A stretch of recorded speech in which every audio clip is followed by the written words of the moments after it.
show you the yellow and then the red. Thank you. Well, this is a lot of pressure, but okay. My name is Christine Duval, and I have 2 daughters in this school division. I am somewhat new to the Lethbridge area, and I am privileged to participate in this meeting. I don't so much as have comments, but questions. I'm wondering, from what we heard from some of the candidates tonight, what parental rights are being compromised under the policy in its current form? In what ways does this policy discourage or inhibit communication between me and my children? I am raising my children with traditional conservative religious beliefs. In what way does this policy inhibit this? I cannot answer these questions. I support the policy in its current form.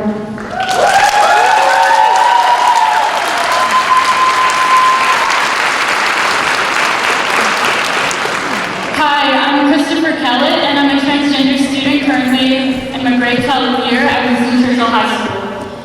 As a current grade 12 student in Lethbridge School District 51, I see how policies help LGBTQ students. As Dylan Hargreaves has said, children are listening. This policy is important to LGBTQ kids. I have known students who did not feel safe at home or at school. When LGBTQ youth hear slurs and negative comments towards their community, they feel unsafe, and when they hear it in both environments, that of home and school environments, they feel trapped. This policy, as it stands, has been looked over by the LGBTQ community and by school gay straight alliances, and we would ask that it be kept the way it is. We need to give LGBTQ children a safe space when they may not have one. This policy ensures that. I ask you not to be a child first bully. Thank you.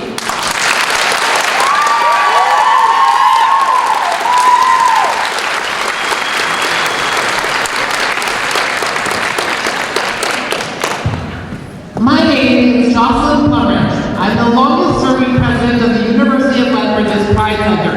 And in my time as president, many children came to me because they were too afraid to talk to you. They were too afraid to talk to their parents. They were too afraid to talk to their churches. They were too afraid to talk to their community. They had to come to me to stay alive. And I'm here today to tell you that the policies in its current form is absolutely the way it needs to be. Not a thing needs to be changed, not a thing needs to be revised. Thank you.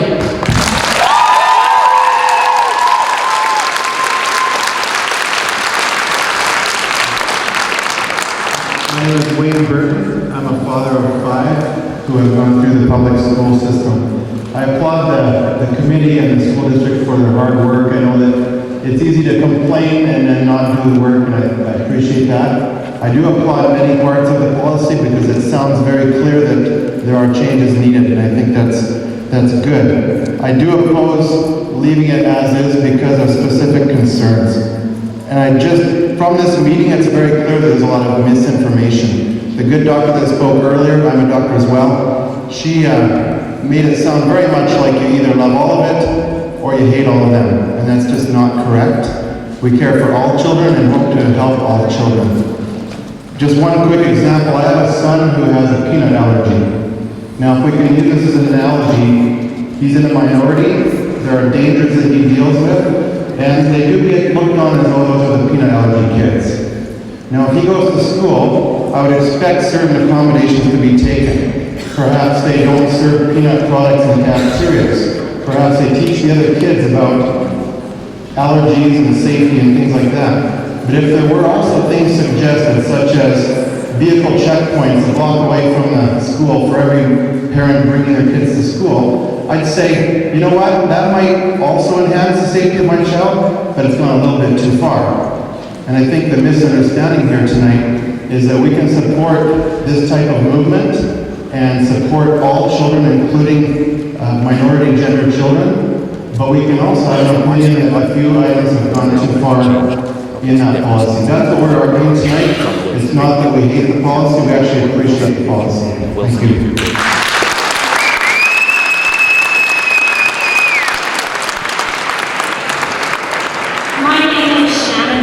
I have 2 young children who are part of Lethbridge School District 51. I'm a member of the Lethbridge community. Debate over this policy has led me to engage in research, and one of the most frightening statistics I came across was this. For LGBTQ youth, suicide is the #1 cause of death. Comparatively, the leading cause of death for heterosexual cisgender youth is by accident. This is a disproportionately high rate. There is a disproportionately high rate of suicide attempts and suicidal thinking among LGBTQ students. LGBTQ youth are 3 to 10 times more likely to attempt and complete suicide. LGBTQ youth are at a greater risk of developing mental health concerns than their heterosexual cisgender counterparts, including anxiety, depression, and psychological distress. These are vulnerable children in our community. These children deserve protection. We can't go too far. They deserve a safe and respectful and welcoming learning environment. This is what Policy 502.2 commits to providing.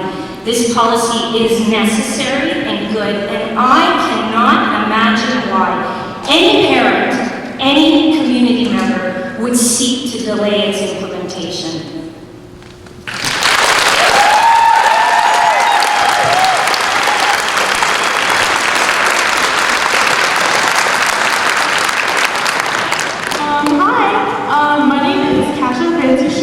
I'm in grade 11 at Winston Churchill High School, and I would just like to make it known before I leave that being part of the LGBTQ community is not a lifestyle choice. Thank you.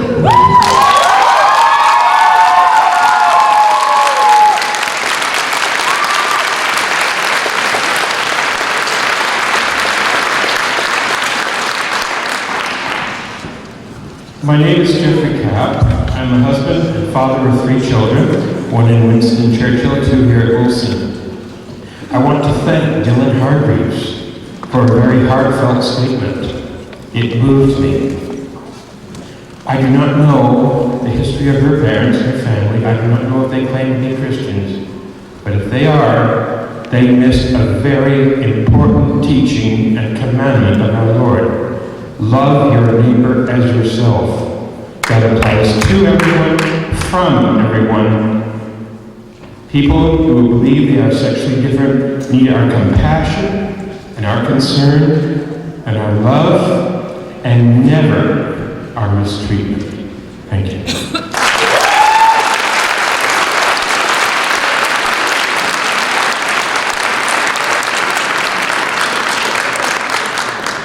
I'd actually like to bring up a procedural point that was addressed during the nomination process. I would like to point out that 2 of the nominees that came forward are in complete contradiction of the resolution that they put forward as worded. The resolution as worded says, "Be it resolved that an elected committee be formed for the purpose of drafting recommendations for the board regarding the Lethbridge School District number 51 sexual orientation, gender identity, and gender expression policy." 2 of these candidates, Richard Lowe and JPC, indicated that their purpose in running and putting forward their names for nomination was to create a separate and standalone policy. This is a complete contravention of the resolution as worded, and therefore I suggest that their the nominations are completely unacceptable. And they put it into a proposal.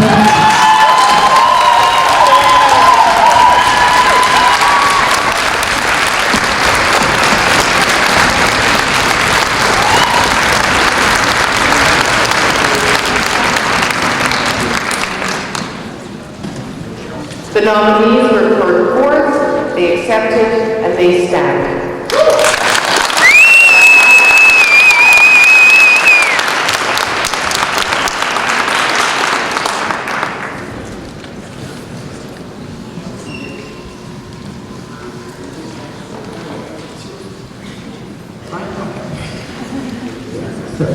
My name's Chris, and I think that the youth aren't heard about these issues, and I think that the committee needs to be challenged to have a youth advisory sit on that.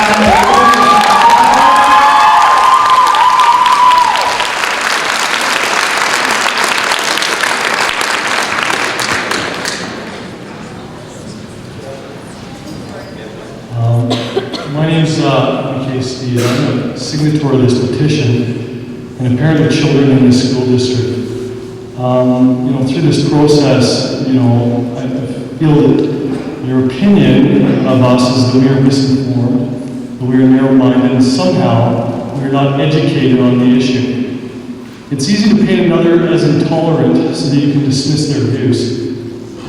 But with all due respect, you're misinformed, and you do not understand that we believe that no child should be bullied, and this policy identifies and segregates an at-risk population, which exposes them to increased prejudice while leaving out the concerns of other minorities.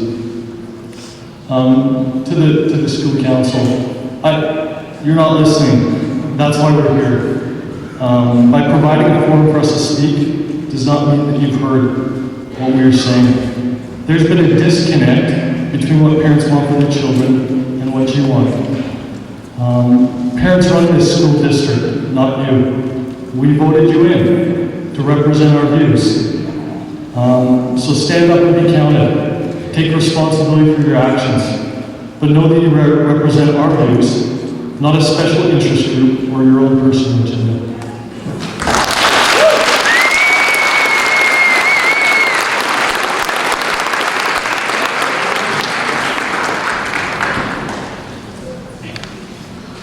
My name is Thomas.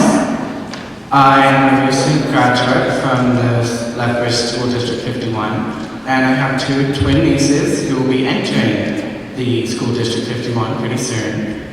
And I kind of just want to say that a lot of the people here don't seem to realize that you are playing with people's lives. You are not fighting against some big scary monster in the dark. You're fighting against people. You're fighting against children. Our children deserve better than that. My nieces deserve better than that. Your children, your grandchildren, every child deserves better than to be held back because of fear and misinformation. Thank you.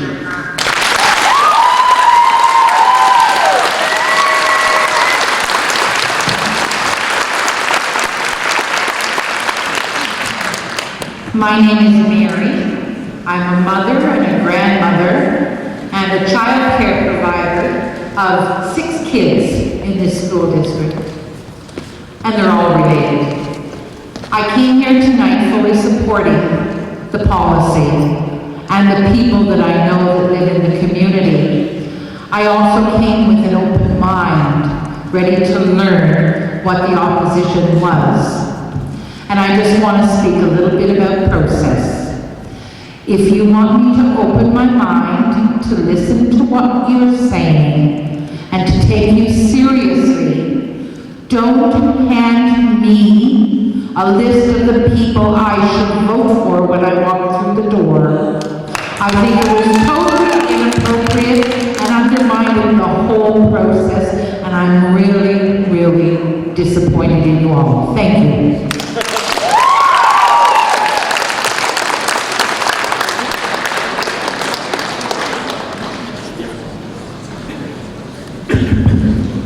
I attended the February district meeting because I was hoping for answers to the questions I had about how this policy will affect my children, and I wanted specific examples addressed. Now that still hasn't happened, which is the biggest reason I fully support this meeting. This was very necessary. Mitch, you gave a speech at that meeting telling concerned parents that we could trust you with the policies and the interests of our children, and I was very reassured to hear that. Unfortunately, that's gone down the drain now and you have a fellow trustee to thank. This statement was made by a trustee referring to groups of concerned parents. It said, I understand they're going to try to block the mics so that only they can speak. Wow. Not only is that untrue, but it is extremely insulting to the parents who are taking the time and effort to advocate for their kids. It is unprofessional, but the worst part is that it is a betrayal of trust. It's a divisive comment. If a trustee cannot represent a respectful and inclusive environment here, then how do they expect you to do it in policy? If you can't speak respectfully of me and my concerns, then how can you do it for my children? Let me be clear, this policy has potential to be a good thing, but it definitely needs more input from parents. I don't understand why anyone is arguing with that. Parental input is a good thing. need to make sure we get it right. I don't want policy that could end up meaning things that you don't intend it to. Your motivation might be in the right place, but you cannot pass policy that is such an open door that it can be exploited, or else you run the risk of creating a new group of students who will be bullied, which is exactly what we're trying to avoid, and yet it's already happening in schools. I'm here because I want respect for all children. That's the reason I signed the petition for this meeting, yet there are people here who didn't want this meeting. There are lots of people here tonight who are here for political activist reasons. I would ask you to consider it from the point of view of the children and parents like me. This is not political.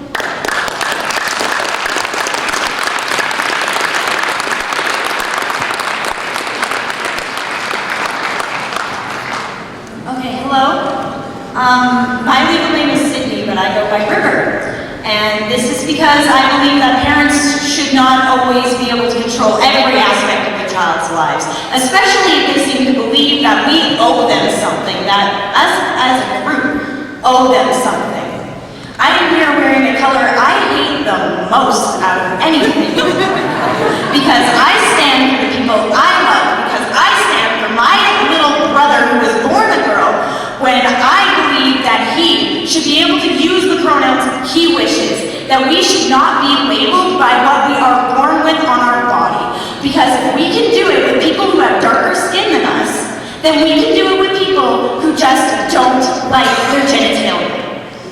Now, here's another thing. To all of you religious people here, you need to understand how many of you I know that quit your religion because they did not feel accepted by you. Now, here I am dating an ex-Mormon daughter who was born a son because her family would not accept. They would not accept who she is, and my family steps up, is allowing her to call them mom and dad because her parents would not step to the plate. Now, if we look at teenage boys who run away from little knocked-up teenage girls, then why don't we do the same thing with families who step away from their children that they are here protecting? Excuse me, they can protect themselves. We're old enough to understand. And we are here fighting for ourselves. Thank you.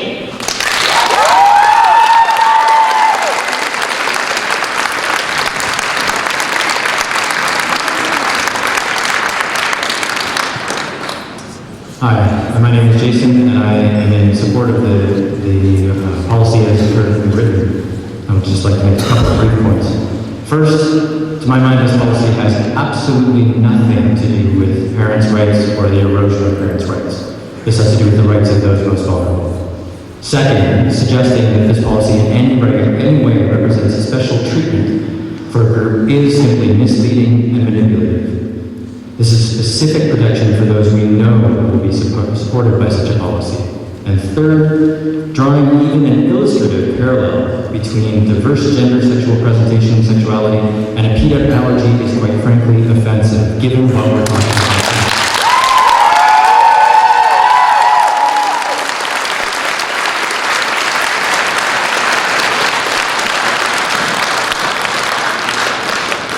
I'm Sam Yamamoto. I know this isn't a religious forum, but I want to give everyone some context here.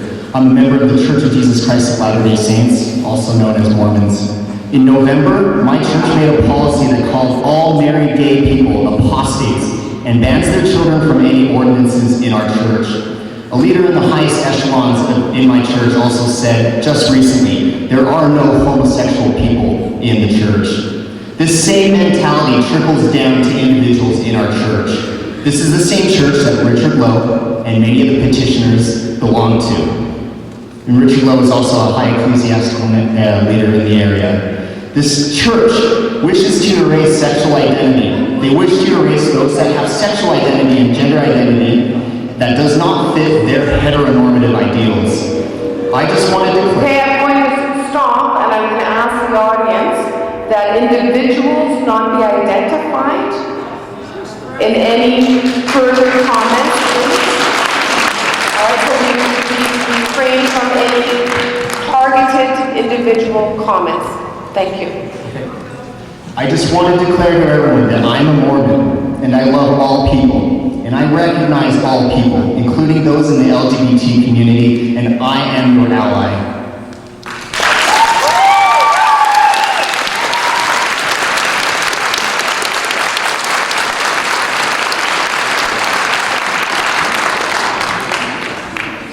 My name's Amanda Frost. I'm a grade 12 student at Winston Churchill High School. I'm just up here to say that I do support the policy as it is currently written, and I believe that students are actually the ones that run the school. We should be given more input on when we are discussing things like this. There should have been an option for people below the age of 18 to vote, instead of deciding that it would be the parents' job. Because, as my opinion firmly believes, we are individuals, we are human beings, we are people trying to find our way through a big world and exploring things as much as we can. So we should have an opportunity, and I'm thankful that we get to have this open mic, but we should have more of an opportunity to vote and participate in things like this. And we do not belong to the state, nor do we belong to our parents. We get to decide things for ourselves. Thank you very much.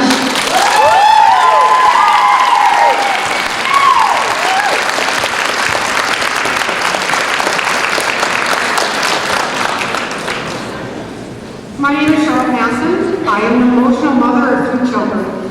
I am the 1 in 5 where my child felt safe to come and tell me that her sexuality was against the norm. I was told stories of other kids afraid to tell their parents. Every child should have a place where they can be safe to talk about their sexuality. Unfortunately, it's not always home. My right as a parent is vetoed when it comes to the life of a child. My child is alive because I put her above my rights.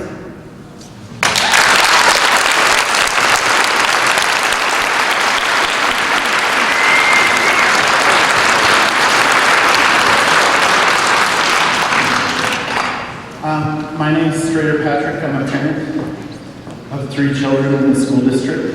We've heard a lot of people talk about how the policy does not protect all people. We've been given examples of Indigenous people, people with disabilities, etc. But I think there's been a misunderstanding. All of us have sexual orientations. All of us have gender identities, and all of us express our genders in different ways, including those other groups that we have heard need to be included as well. I think it is telling how many of the candidates see LGBTQ people as something separate and not normal. I'm ex-Mormon and grew up being told I wasn't normal, or that I didn't exist, or that I didn't fit the box that I was assigned at birth. And I hope dearly that my children grow up in a world that's better. I think we can do better, and I hope we can today. Thank you.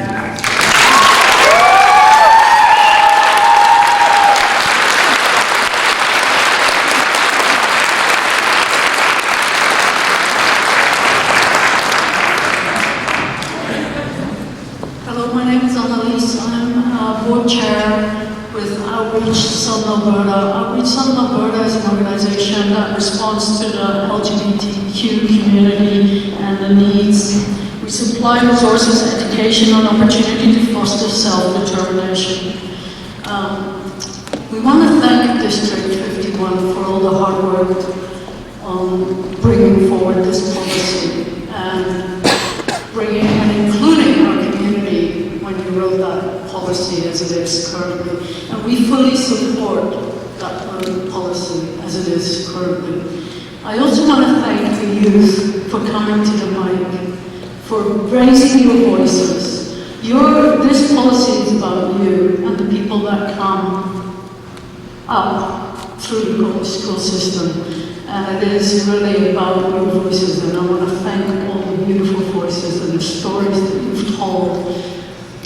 Also, we want to reach out to the other community, all the communities. Outreach is really about building community, and we want to invite everybody into dialogue. There's been a lot of misconceptions and misunderstandings about the LGBT community, and we really would like to enter into dialogue with all people present here today to really come together and talk about who we really are and what we stand for. So please take a moment and contact Outreach or anybody in our community really, and talk to us, ask us. We are here, we're going to be part of this community. Thank you.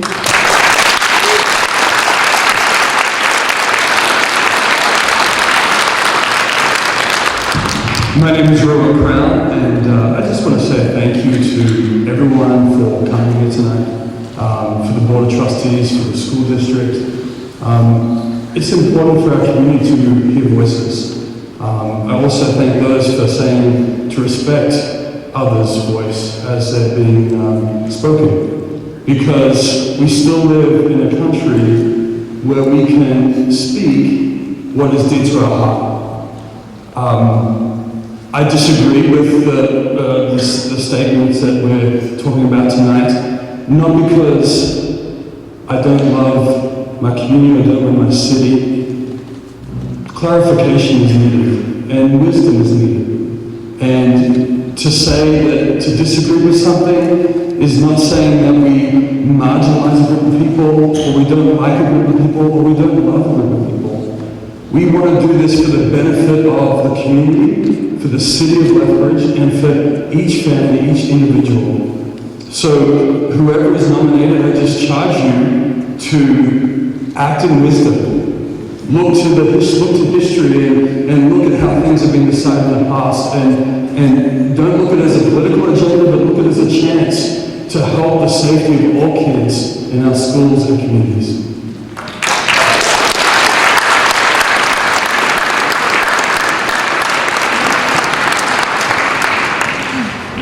Hi, my name is Sean Roche, and I am an educator in School District 51. My opinions are obviously my own. I don't speak for the district, I don't speak for the ATA, but I do speak from a lot of personal experience working with your children, and especially a lot of personal experience working with queer children. I've helped facilitate GSAs at schools I've worked at.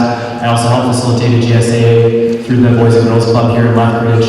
And I, every day, hear stories of students whose parents do not support them. Every day, I hear stories of students who were afraid to come out, or who were struggling against the fact that there's so much hate and discrimination in this world.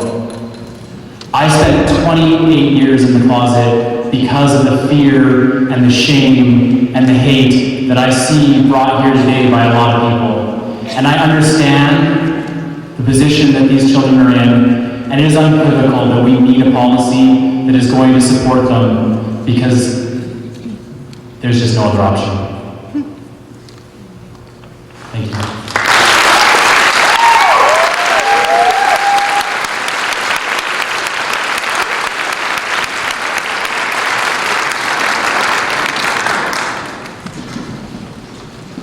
Hello. My name is Levi Cox, and I'm just going to give a little backstory about myself. I was brought up I was raised into a Mormon family, and I just want to give that a little bit of perspective of why I'm in this community and what I do. I'm the president of Lethbridge Gay Pride Fest. I've been doing nonprofit work in the city for 15 years because I love this city. And I want to just go back. Today I spoke at LCI with the GSAs. I've been privileged enough to speak at all the GSAs since they were incited. And it brought me back to LCI. And the fact that every single day I got on the school bus, I was Levi likes Cox and faggot.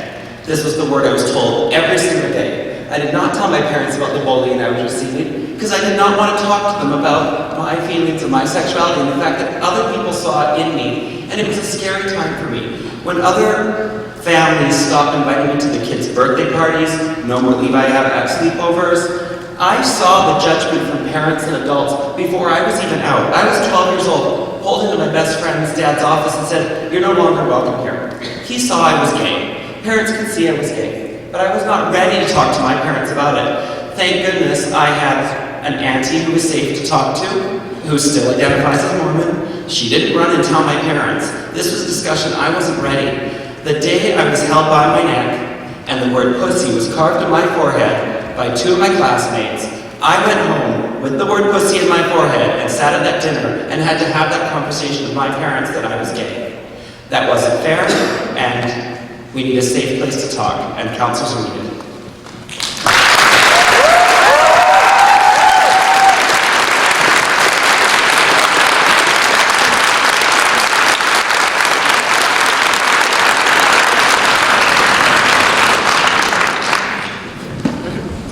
Hi, my name is Chris. I have 4 students that graduated from Lethbridge School District schools. My oldest son is gay, but he wasn't bullied in school, but he was bullied outside of school. But he came to me and I was able to talk to him. I accept him, I love him unequivocally, just as I do the community. I accept you. I don't understand it, but that's okay. You don't have to understand me either. I have another son, my youngest, who was not gay, who was bullied all through high school and got no support from the school district. I have a daughter who graduated when we were in Arizona, and our family was going through a life change, a very difficult one. And she had to be protected by the school district. And I'm grateful that she was.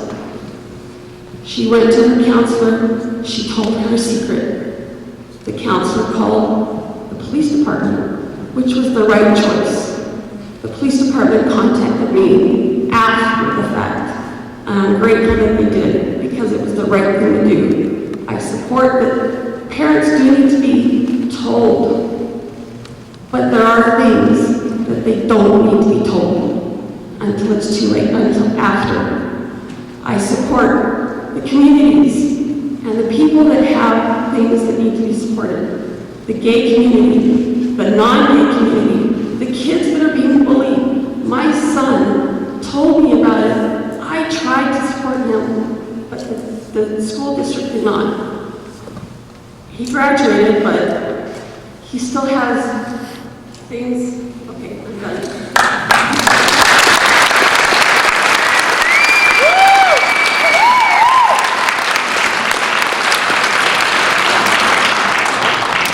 Good evening, trustees. My name is Jeffrey Kaufman. I'm here as a parent of 2 children in the school district. I'm also here as an ally to the LGBTQ youth in our community and our school district as well. Most of my comments are actually addressed by a speaker at the far microphone dealing with the issue of policy, but there are 3 other things I'd like them to address instead. It's very important for you as trustees to remember that policy, no matter its objective, can still entrench values of prejudice and discrimination. You have some broad policy statements, for example, be treated fairly, equitably, and with dignity and respect, but the real test of your understanding and intent is going to lie in the actions that support the words. It's never enough just to say, I'm going to do this, unless it's supported by an actual action. Please ensure that you commit, if you commit to treat all students fairly, equitably, and with dignity and respect, that you do so with clear, dedicated actions that support youth in their learning environment. And as such, and to this specific point, there must be sanctions, and sanctions with teeth for those who violate this policy. Youth are pretty astute. When they see adults behaving or acting in a certain way, can validate their own behaviors. If you create a policy without teeth, it sends the wrong message to our youth. It would say to them that words don't need actions and support. Just because we say we're inclusive and diverse and keep saying it over and over, it means nothing if we don't actually take action to show our inclusiveness and our diversity. A policy without teeth also teaches some that they can continue to physically and emotionally abuse, in this case LGBTQ classmates, because the adults can't or won't do anything about it. A policy without teeth will only validate further abuses, entrench prejudice and discrimination, and will undoubtedly lead to outcomes that are far more serious for all involved. Of course, the purpose of any policy you approve has to carry a fundamental principle that we all agree upon here this evening, that every child should have the ability to receive an education free from harm and free from discrimination and prejudice. We are all trying to educate children and youth for the future, and to do that successfully,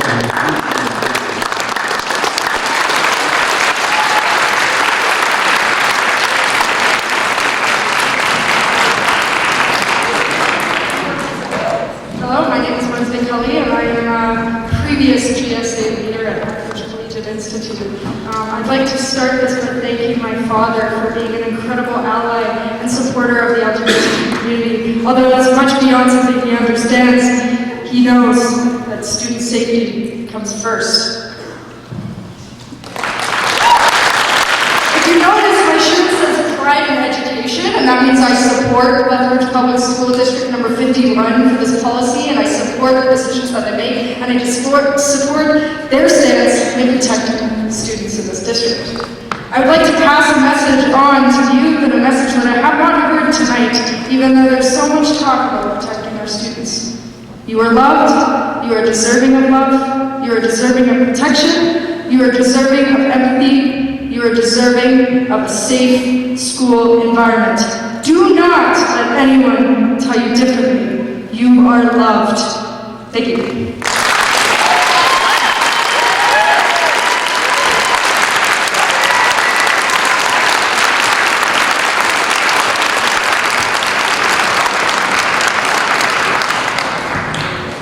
Okay, we're going to take the last, if I count, I've got 1, 2 over there, 2, and then 1 here.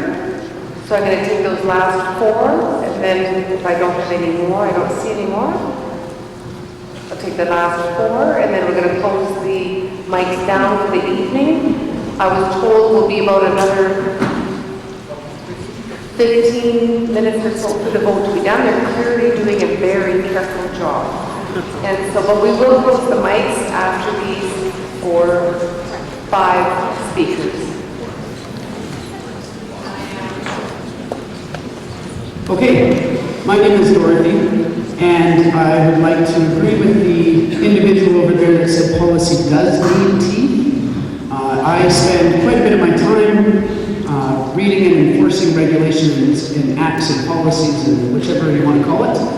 So I would ask that anyone that is on the committee that you please, yes, take history into consideration a bit. However, words, when they're written in these things, mean something. So each word, each comma, the punctuation, all of it is very important. And I ask that you take that into consideration. And because our kids are awesome, like all of them, right? That's why they're the future. Thank you.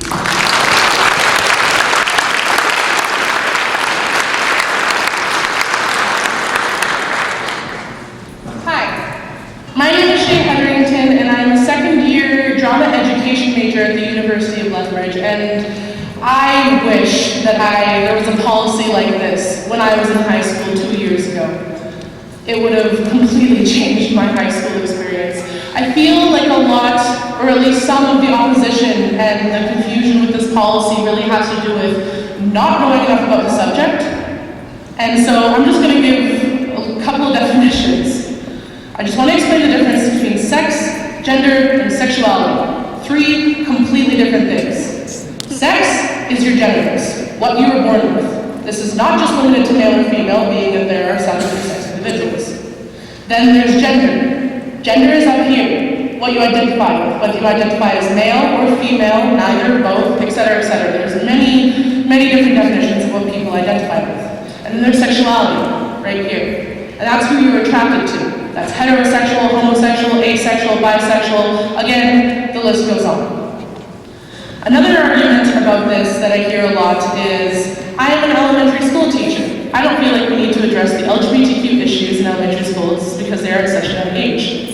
However, Trans Pulse Project, which is a group in Ontario, they did a survey. In this survey, they found that while many may not have words for it at the time, 59% of these kids knew their gender identity did not match their body before the age of 10, and 80% of them knew this by age 14. This shows that it is so important that elementary school teachers and educators everywhere in this district and beyond become aware of this developmental factor and provide the necessary resources and support to ensure that LGBTQ students develop a positive self-identity. And I think this is what this policy supports. Creating a safe space for kids to be in is our priority. Sometimes these kids, especially at-risk minorities, have school at their okay, thank you.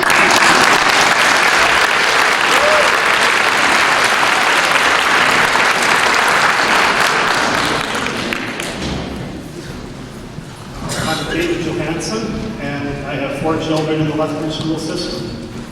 And you know, from what I remember, the bathrooms were terrible all the way through school. And I was all over. And I had a guy sitting on my face, pounding my face at least once. And you know, I was called gay, and I was called a lot of things, and I was none of those things. And I think we need to keep in mind that straight people can be bullied for these things too. And, you know, in some ways, I think it's really a good thing that, you know, there are people with concerns, and this is democracy, and it's a good sign of democracy that people are up here and saying, hey, we have concerns and we want them addressed, and we are having votes, and there's going to be a committee, and those always accomplish a great deal. But, you know, we need to teach our children to talk to each other. We do, you know? And I find myself very divided on this issue because I hate bullying, and I cheered when they shot up Columbine. That's how I felt about school. Really, that's still how I feel about school a lot of times when I see what my kids grow up with in the schools as they pass through here. And you know, I think we do need to give people every chance to look over policies that affect their children. We need people to not feel that they are being alienated or pushed out of the system for their beliefs just because they contrast ours. I'm Mormon, but I'm running out of time. So that's where I sit on it. I think that I wish we could see more willingness to talk and more willingness to give the other side some leniency as we all try to find our way in this world. Thank you.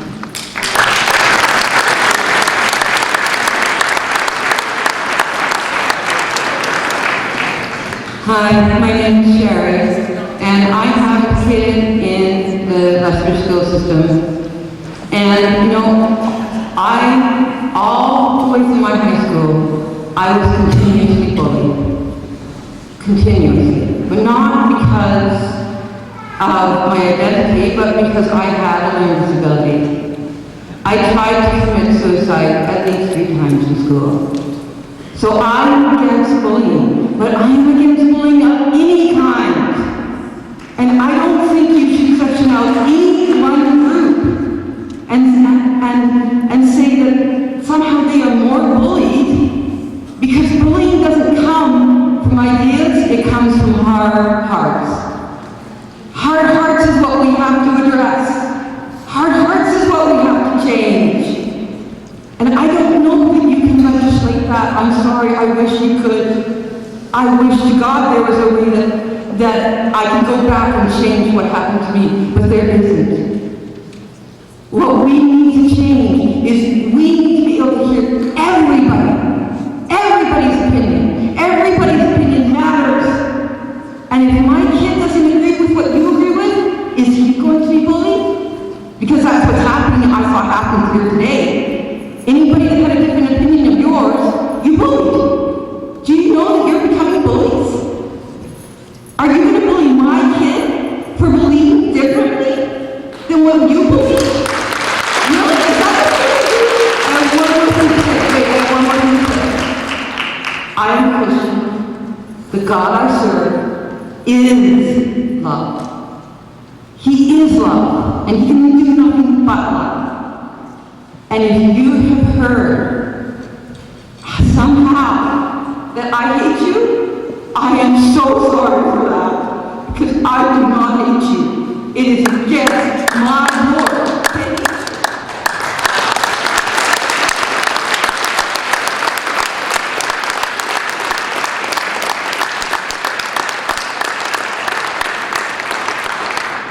Hi, my name is Mary Combs. I want to thank our superintendent, and I want to thank our board, and I want to thank everybody who's involved with making this policy. I think it's a fabulous policy. I think you guys are ahead of the pack. And I am here enjoying this policy, but I am here because of my cousin Danny, who is a gay man, my cousin Julie, who's a gay woman, my cousin Sam, who's a gay man, my cousin Judy, who's a gay woman, my cousin Mike, who's a gay man, and my niece Laurel, who is a gay woman. Mike and Judy are no longer longer alive. I'm very sad to say that. And my niece had a serious attempt at suicide several years ago. But she's now alive and well. And I think that if this kind of policy had been in place when Mike and Judy were in high school, that they'd still be with us today. So I just thank you so much for being so forward-thinking. Thank you.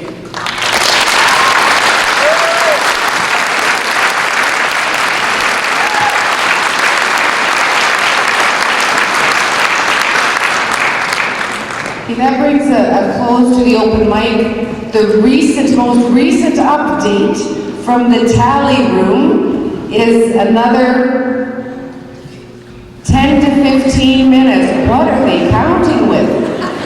I shouldn't tease, they're working hard in there, so don't tell them I said that, because they are working very hard. So here's what we're going to do. First, I want to take a few minutes to talk about, so what's next?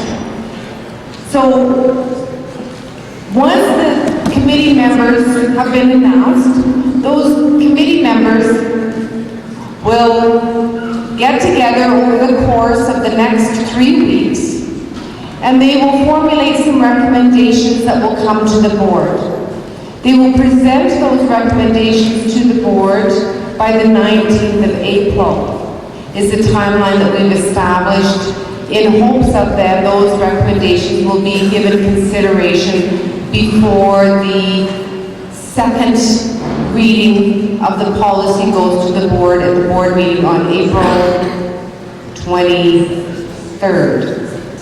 And so what will happen, we've already requested from the minister a month extension, as was mentioned earlier, and so our policy sits at first reading and awaits basically the recommendations that will come forward, that will be given consideration, and then that policy will move forward on April 23rd once it's been given consideration. So that's the next steps that will happen. You've been very patient tonight. It's been a long night, I know, and it looks like we've got, if you want to stay for the announcement of the committee, certainly you're welcome to do that. If you'd like to leave, I understand some of you have children, some of you have commitments, some of you have, we will be putting the nominees on the website, so you can certainly go there to view who the committee members will be. If you've been nominated, I would ask that you stay, because one of the tasks that we need to accomplish tonight before the committee members leave is to set some dates for committee meetings. So otherwise, the open mics are done, voting is done. All we have left to do is to hear the announcement of the committee members. We will post them on our website if you need to go. Except for nominees, I ask that you wait for the results in case you're needing to stay and make some arrangement for meeting dates. I want to, before we close, I want to thank Maria Fitzpatrick, who is our MLA is here. Thank you, Maria, for coming.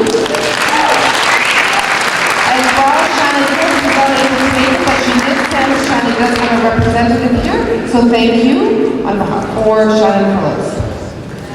With that, I'm going to close to the meeting. We'll be announcing as soon as the vote is done.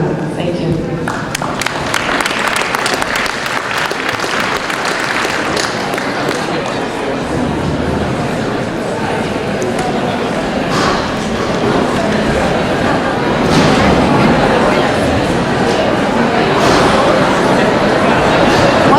On the board meeting date has April 26th. I guess the 23rd is a Sunday. Really, we're not going to have the meeting then.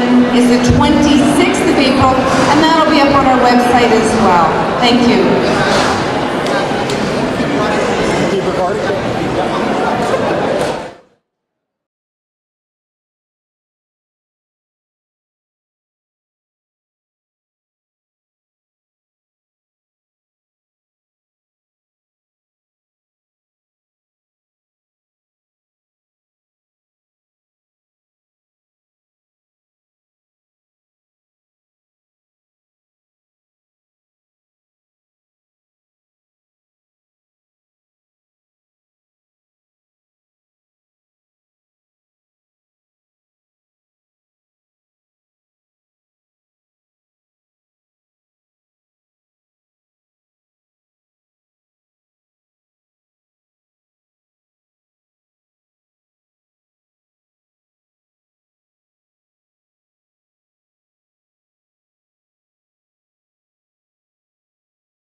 First of all, thank you so much for those people helping to stack chairs, and now if we could just have a little bit of stillness, then we can announce who the committee members are. At that same time, I will also indicate who the board selected individuals who on that committee will be. And so we've got our 4 committee members are as just because I know there's going to be lots of noise after, what I want also is when this is done, I would like a motion to destroy the ballot. So I'm going to need that when we're done. So the committee members are Richard Lowe, Genevieve Steed, Laura Scapelli, and Bill Swartle.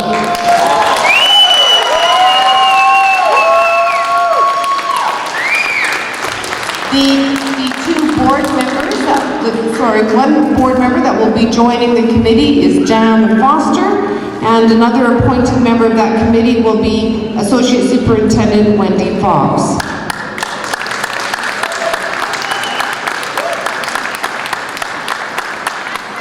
Could I have a motion to destroy the ballots? Second.